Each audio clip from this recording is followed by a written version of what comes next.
C'è proprio per questo motivo, per i tanti tamponi e i tanti positivi che vengono poi riscontrati, un grosso problema di terrorismo, passami il termine, nel senso che la gente ha paura di uscire perché ha paura di contagiarsi. L'incontro fissato oggi tra le regioni aveva proprio questo scopo: condividere la proposta, avanzata anche dal Veneto, di rivedere la definizione dei casi e rimodulare le quarantene.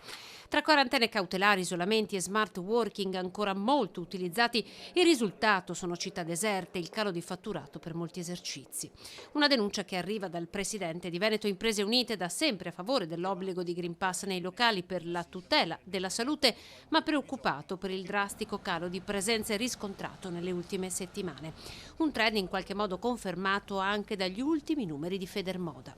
L'afflusso ai negozi mediamente è calato rispetto all'anno scorso, che era un anno comunque pandemico, quest'anno del 20-25%. Un fattore di criticità nuovo è legato anche per Pomini agli effetti del moltiplicarsi delle quarantene. Il presidente di Federmoda spiega che per i negozi trevigiani ogni situazione è a sé. Tutti saranno però chiamati comunque a partire dal 1 febbraio ad accettare solo clienti muniti di Green Pass base.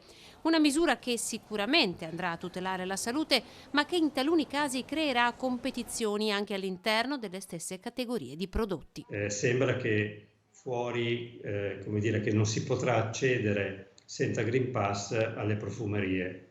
In realtà nella grande distribuzione io potrò accedere senza Green Pass. Nella grande distribuzione i profumi si vendono.